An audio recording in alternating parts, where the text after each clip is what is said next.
What is good? What's happening? Brand new day, brand new life. We are here. Who's ready? I are Germ, your host for today, and I got a special guest in the building, Dice the God. What is happening? What up? What's poppin'? What's good? What's good, man? So good. I feel like I'm about to drop a mixtape. Hey, everything's a mixtape nowadays. When you're able to mix and match the arts, the style, the flow. You know, we all got creative vibes going on, and 100%. that's what we do. That's who we are. So, what's good, man? What's good? Talk to me. Chilling, To me. Let the people know who is Dice the guy, who you are, what you doing, where you from. From New York City. Everybody knows that, right? Nobody reps New York as hard as I do. From the Bronx, New York, and I guess half Brooklyn too. My father's from Brooklyn. Spent half my life out there. Brooklyn. So you got Brooklyn, Bronx. Yeah. Second home, Lower East Side. They loved me for years. Always took care of me. I definitely ride for them. Okay. You've been maneuvering around through the boroughs. You get a little sense Yeah, of... man. I went to high school in Midtown, Art and Design High School, so I was able to touch every borough. When I was young, I had friends in every borough. I lived in every borough, Staten Island included. Staten Island, Shaolin. That was different. Okay. I love my city, man. Like every inch of it. What about the city going through these different transitions in boroughs? How did that influence and impact the person that we see today? It's culture, man. I'm an artist, so I see everything as art, and everybody do their art a little different, you know. And depending on where you're from, the way you speak, the way you dress, you get to learn, a little bit of everybody, and you get to take and match what you fuck with and what you like, And I meant to say mess with, I apologize. Now I hear you. That's good because everything is about like the styles that we incorporate, the styles that we see. It's all around us. So it kind of blends and, it connects with us. You know what I mean? You know how it is about, you was talking about earlier about just how you're like a speck in this world that's just being accumulated with all the other different energies that's around. 100%. Like, I guess I know better now than when I was young, but when I was young, I knew like I'm just a kid from the Bronx. I know everybody in my neighborhood. I'm super good in my neighborhood, and I knew that there's more to this world than just this neighborhood. So when I was in junior high school, I made sure to like, I want to do art, then I'm going to go to art school, and it has to be out of my borough. True that. And I made that conscious decision to leave the Bronx to go learn something new. And it was the best thing I've ever done in my life. New vibes, new people. Everything. Everything. I grew up like in the Bronx writing graffiti.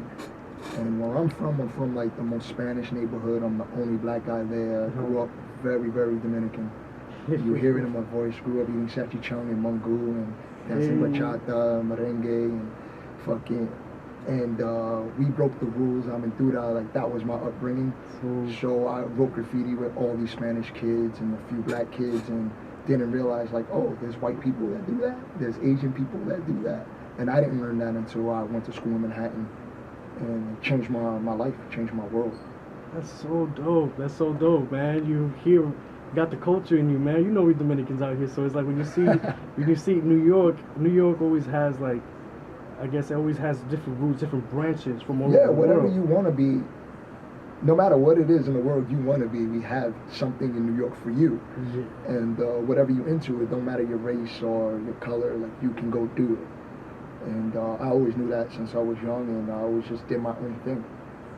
That's what's up, man. That's what's up. Representing for the Dominicanos out here, tu sabes. But I'm not Dominican. It's like funny how that works, right? I grew up super Dominican, but I'm half Jamaican, black. And it's funny. That's just how it worked. But it's like multi layers of culture. Of culture, yeah. It's all different culture, and I guess it's just where you was raised and what you was exposed to.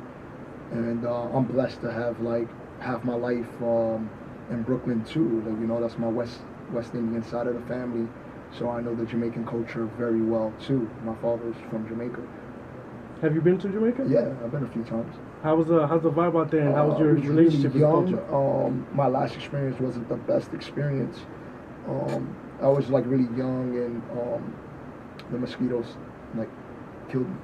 It literally killed me. But I had some good times out there too. And my sister came over here pretty late. I remember like key moments chilling with my sister out there, and my family, my uncles and cousins. Yeah. Family, people, communities seems like something important in your life that's kind of build and help build you in a way. Like, Yeah, the most important, I think community is the most important. Family is whoever you make it, you know, and I'm blessed to have like a father in my life and my mom in my life. They weren't together since I was young, but it was ill to pick up the phone and be able to like talk to my dad or go see my dad was super important, and that was ill. So I have like my mom raised me super hip hop, and my father is like super reggae. And it was ill growing up. Best of both worlds. I got the right best there. of both worlds. It was dope. I really appreciate the both of them for that. Like being from the Bronx, and like hip hop is my first music, and my mom had me young, so that's her music, and I like came out listening to hip hop. So I love my mother for that. That alone. She blessed you with hip hop Yeah, early. like early. And it was right almost in the heart. Yeah, I was during born that time. '86, so I'm a little old. But you came yeah, through with just I came from right there, that like, transition period Perfect. from once hip hop was even getting more out there, and then to the golden age of the '90s. yeah, love it. Like that's my childhood. Like Ooh. taking the train, seeing graffiti, breakdancing in my neighborhood, going to the park and them having block parties, seeing rappers, Slick Rick, Run DMC perform live for free outside, being young and not really. It's just life. It's just being from the Bronx. Everybody can do something hip hop where I'm from. It's pretty ill. Everybody can breakdance, rap, write graffiti, or DJ. Period. Everyone.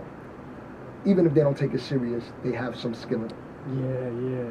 They already got integrated with that type of flow. Yeah, I mean, it's just the heart of the borough. Like, if you're from the Bronx, you know it. Like, you see old people listening to hip-hop, young people, it's all there. And people forget, too. People forget that breakdancing, graffiti is part people of love to hip-hop, forget the DJing. elements. My upbringing, I can never forget it. Like, this is where I'm from. It's like, it's all I know. It's funny. It's all I know. It's the only thing, like, I probably do right. Yeah, and how much has that influenced you in everything that you do with your art, It's funny, like, you don't realize growing up how much it does influence you. And now that I'm a grown man, I see how much it influenced culture. So when I travel the world and I see that kid wearing Yeezys, that's hip hop. Yeah. Like, not even like just being fashionable is hip hop. Mm-hmm. Like, it's like everything is hip hop, like everything. And now that hip hop's like the #1 music, it's a special thing. It's a weird thing. It's weird to see, and it's easy to take it for granted too. Yeah. Like, it's something that we just breathe.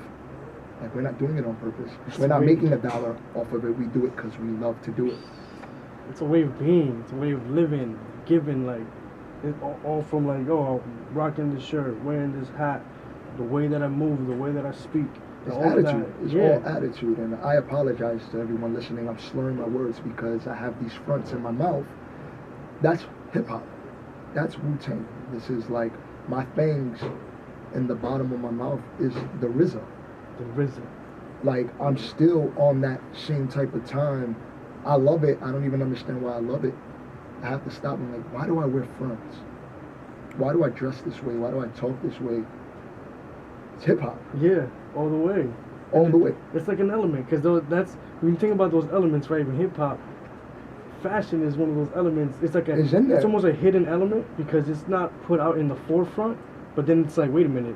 The time that we live in now, yeah, like, it's funny, I was just watching this Polo documentary, and it's like, because of hip-hop to Polo to where it was, you Yeah. know?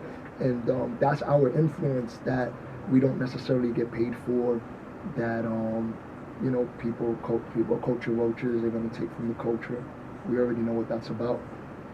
But it's our job to preserve it and keep pushing it forward and doing right by it.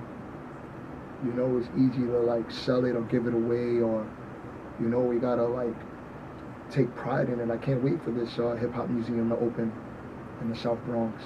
They've been building for a few years. Like, it's gonna be something different. Definitely. People are gonna be more cultured, have more historical context. Because sometimes people just see hip hop for the first time in the last 10 years, last 15, 20 years, and there's a lot of different shifts and transitions, and sometimes people forget about those who paved the way to where we are today, and how did it start, where did it come from the parties, from throwing these events, from getting people together.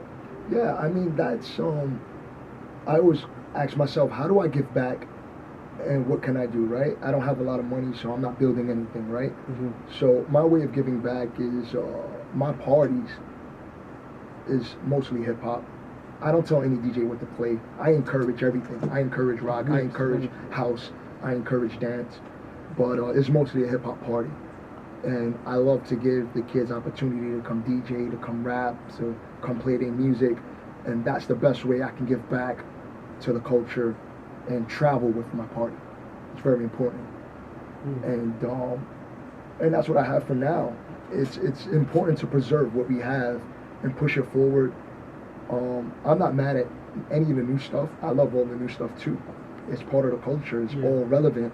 I'm not mad at the kids for not listening to Tupac either. How would they know? They weren't born. Right. How would he know? He wasn't born. Just understand that this is a culture and you must give back. I don't want to see people take from it, take, and then keep it moving. Culture vultures. And a lot of people get in trouble for that. Like you see Post Malone got in some trouble for some words he said. Yeah. And I don't think Post was stealing. I think he said a few things the wrong way. Yeah. And I kind of understood what he meant by it. But you got to be careful what you say, because words are very powerful, and we're going to hold you accountable.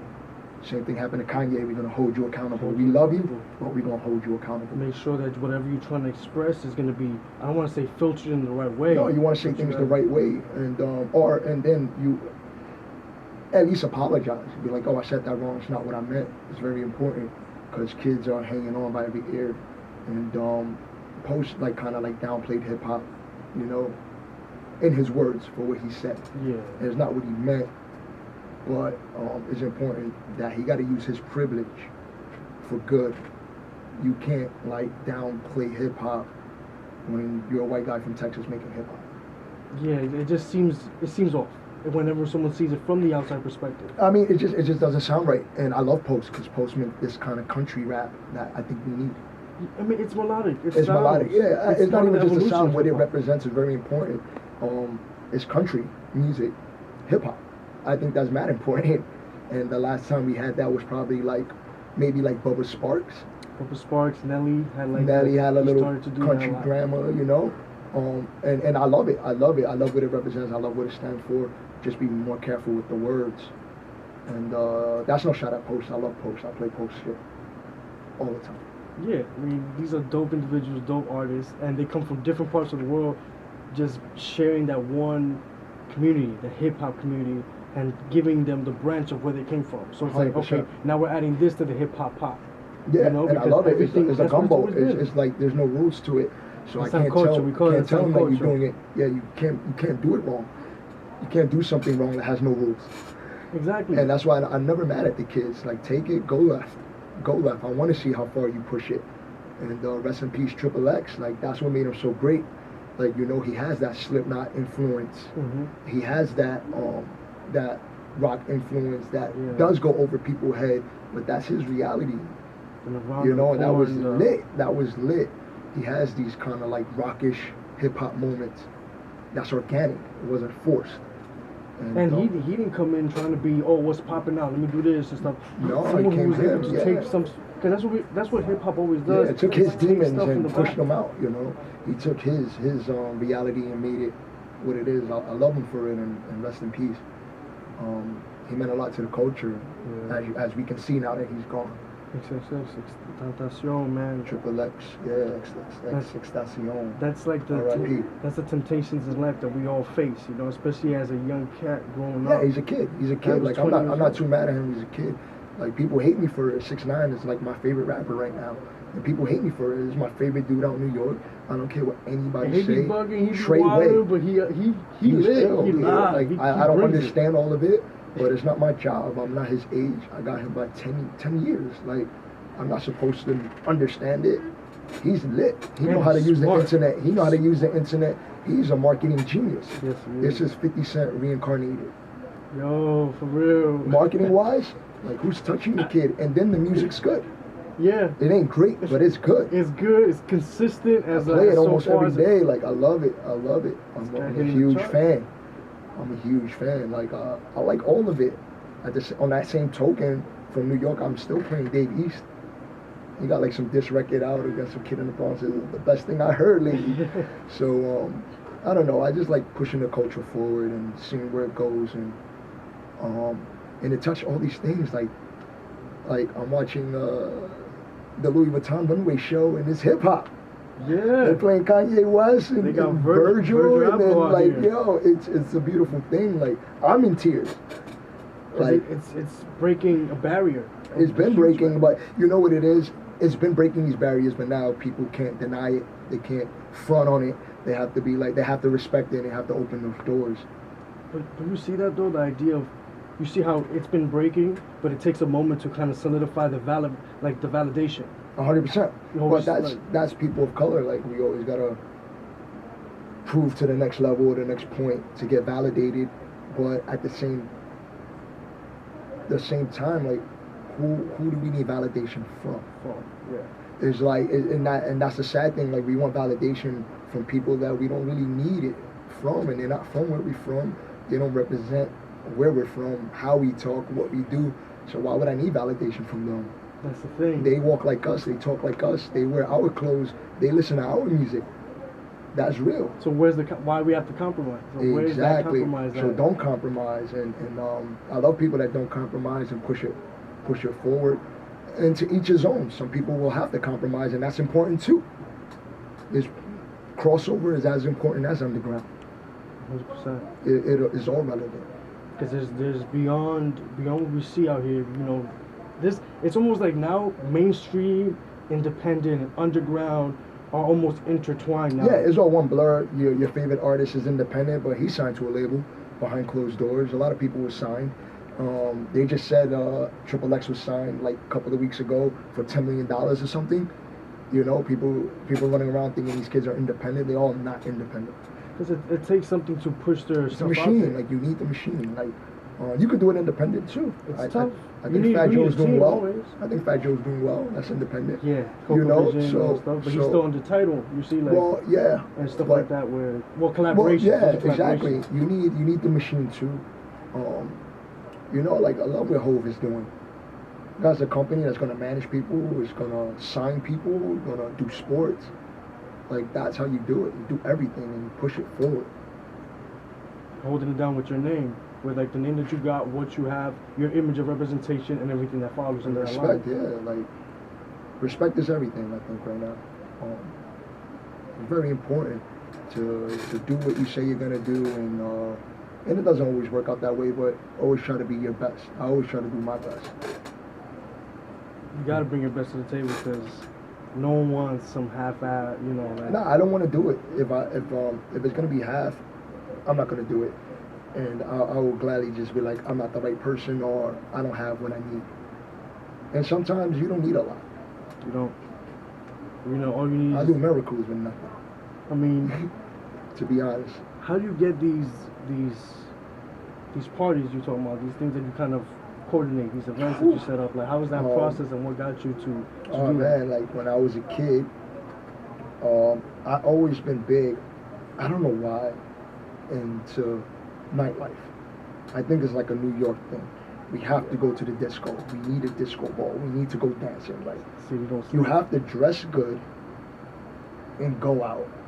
Like, that is the culture. So when I was a kid, I used to go to teen night, Jimmy Cafe, 2 blocks away from my house. Used to just walk over to Jimmy's, teen night, lights out.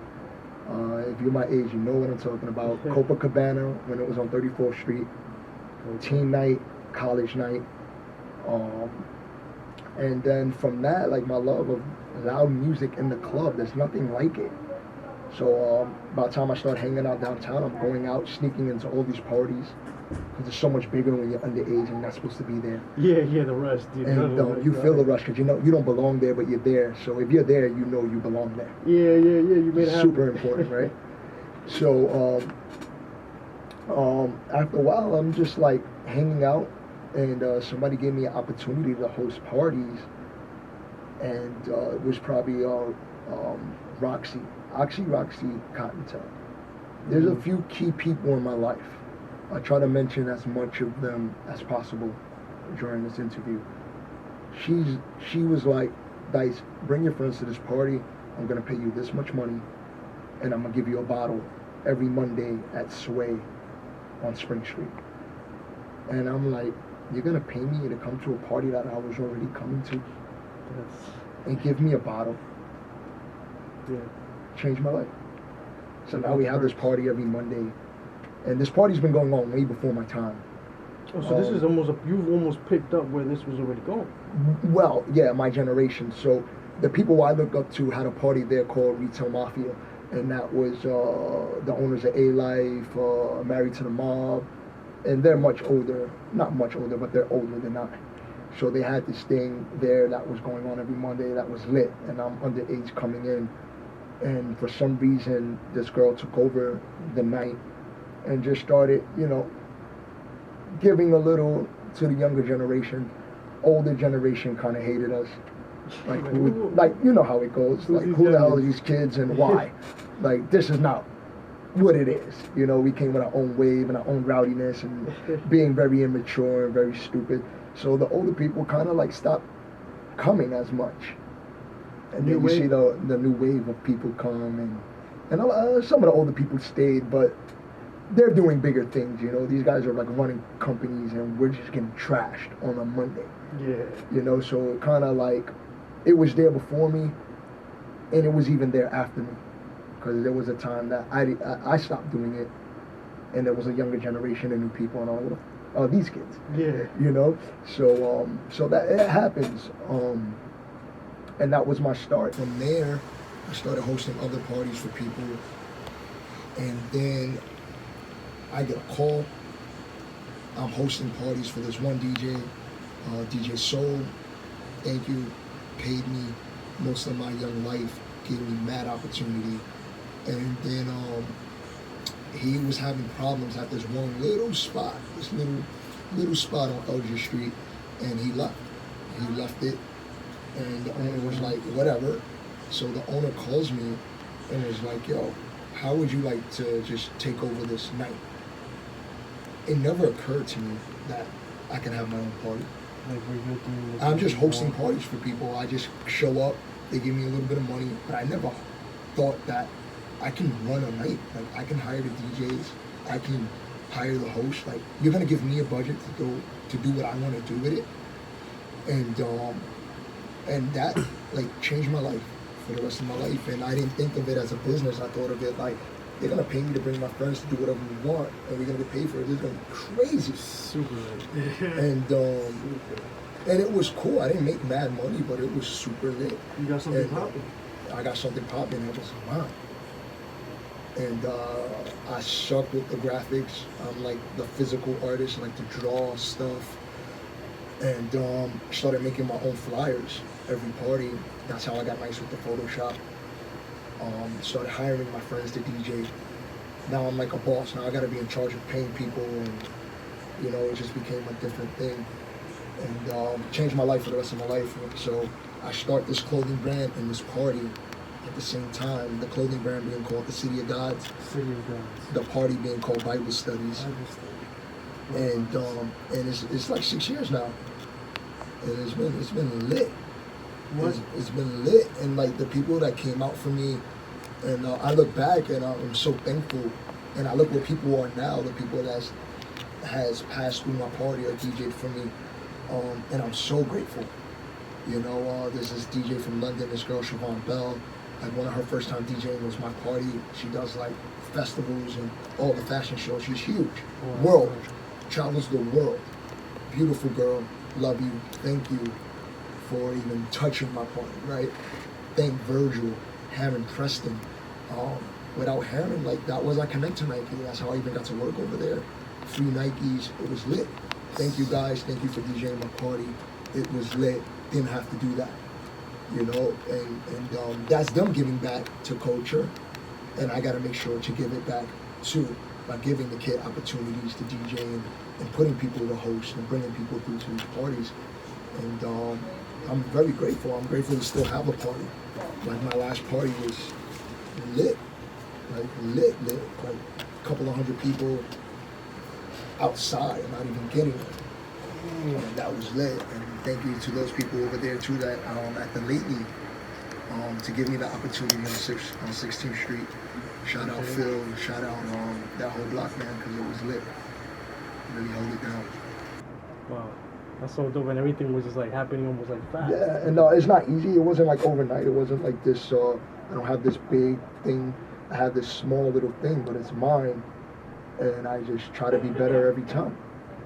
Just grow it, and everybody's passed through. And shout out Chase, OG Chase B DJ'd for me. That was like the resident DJ for a while, which is like Travis Scott's DJ. Yes. Like that's real. You know, he didn't have to do that. He came from Texas. And he had his own party and still did my party. I'm very grateful.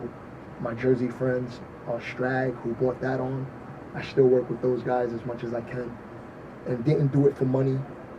Like I'm paying these people really shorts if they're getting paid at all. I'm very grateful. Very, very grateful. That's what's up. That's what's up. And you've already been linking up with a lot of different types of people because I can imagine just the networking of it, you know? Yeah, I mean, before social media, it was like you had to be outside. So every day after school, I went downtown every day after school. Like, it just started in graffiti. I grew up writing graffiti, hanging out with these graffiti writers. Every day after art and design, I went to Scrap Yard, graffiti shop, every day. And we hung out there and we hit 1,000 black books. And little by little, start like roaming downtown. We're in Soho, and then little by little you make it east, then you're in LES. You don't notice at the time, you're just writing graffiti and following people. There's no social media. There's barely cell phones. Like I went to high school in 2000, my freshman year. There's no cell phones. There's cell phones, but you don't have one. Yeah. What is it, like the Sprint flip joint? Yeah. Like the Motorola. A couple of years, then you start having the chirps and be able to afford these things. Because like I didn't have no money to buy a cell phone at 14 years old. So being downtown every day, everybody had to kind of show up to know what we're doing or where we're going or what's next. So a lot of my friendships are in person. Like we know each other, right? Interpersonal connection right there. And then fast forward, MySpace comes. Now, you're meeting people that like exactly what you like on this social media thing. Yeah. And now you're making friends online. But it's so early in social media, you get to meet those people in real life. It's not like now. I got Instagram friends that I love, but I never met and probably never will meet, right? But in MySpace, you kind of met those people. I still have friends today from MySpace that are some of my best friends in life. And that was the change of the world. Like that was a different thing. Before it was like you better be on that corner that you say you was gonna be at. Now it's like if you text me where you are, I'm just gonna say Soho. When you get down there, you'll call me to meet me wherever I'm at. But I'm roaming around. Back in the day, it's like, yo, meet me on this corner. So that's it's a different time, man. Just yeah, and it's hard. It's different. It's different. But like the interrelated communities is what continues to push that and to understand. Okay, like I could get connected to like-minded individuals who are working towards these things, just like I'm trying to do, and together we're able to collaborate, to build up whatever we're doing individually. Together we become a community of just like work, creatives, artistry, influence, and then that leads us to the next step. It's just I grew up in a time of no technology and technology, So I'm a little confused sometimes. The internet is very important, and I think of it like this. Growing up, we look up to people. I never knew where Jay-Z or Cameron was or what they were doing. In your head, you think they're on some island. They're just in the office working. But now you have social media. You know where everybody is, what they're doing, whatever they want you to see, of course. Yeah. Every day. It's a different kind of time. I can DM Jay-Z right now, and if he reads it, he knows who I am. Yeah. That's like back in the day, being able to call anybody and leave them a message. Like, okay, I got the name. Who's this guy? Or hear that? No, it's like You couldn't do that before. You had to be like, it's a weird time. Kind of, you can get whatever you want done without even stepping outside. It's a weird, it's a weird thing. I'm a physical person. I still I want physical things. I want a magazine as much as I want the online blog. I like to check the blogs every day, but I was super happy when Hypebeast started printing. Like, I like physical things. I like to collect things. I'm a little bit of a hoarder. Yeah, see all the old magazines. I like that stuff. I like to have things. I like to collect things. It's a weird thing. I don't think the kids are too into that. Here today, gone tomorrow. It's just content, digital content. Digital content in a different age, man. But we still out here making the connections that we need to make. We're building, and you're building, man, from City of Gods to Bible study to just solidifying yourself as an artist and bridging yourself more into this world that we're all part of, one speck at a time. One speck. You know, it's one little thing. Collecting, man. Collecting knowledge, information, cultures, and just building who we are. I'm gonna wrap it up. Give at least like quick, fast little questions. Yeah. What meal have you been craving lately? Any meal that you've been craving that you haven't got yet? I don't really eat meat. I'm like pescatarian, like 12 years. So any good fish, I'm always on the lookout for. And pizza. I love pizza more than anything in the world. My city makes the best pizza. I take pizza to a real, like, to my heart. I'm always craving pizza. Move over, Italians. We got New York City pizza on the top. And where would you want to travel? Anywhere that you want to go to? That you haven't been yet, but you would like to. So many places. I can think of a million. South America, Africa, of course. Like all parts of Africa. I want to be in the desert in the north. I want to be in the beaches of the south. You know, I want to be in the east and the west. Japan. It's been a long time coming. I can't believe I haven't made it there yet. And some local places I'll stop by that I need to touch, like I guess like Turkey, Istanbul. I need to go see. Parts of Spain I haven't been to. I haven't been to Barcelona side. I need to be on the beach over there. Yeah, that's about it. And a color that you've been vibing with, that you just feel right now? My colors has always been like pinks and purples. It's always been my thing. But right now, as far as 2018, it's like greens. It's definitely green. Green. Color of nature, the color of life. I'm trying to be in tune a little bit more with Earth, and it's probably the one thing that I'm missing in life. I do really good in the physical world, not so well in the spiritual world, not too well in nature. I like concrete, I like metal. Don't like the ocean, don't like the beach, don't like the grass. I like the disco. Rooted to the concrete. I like the disco, I like the club. Heard it. Yeah. Well, this is the time we got. Dice to God, this was great to have you here, man. Thank you for having me up. I really appreciate it. We out here making the moves, building ourselves. And, man, continue doing what you're doing, man. Much love. Keep those vibes going. And we out here, man. We out here. Thank you so much. All right, I.R. Germ, We.R.Podcast. And we here up next with the Who We.R.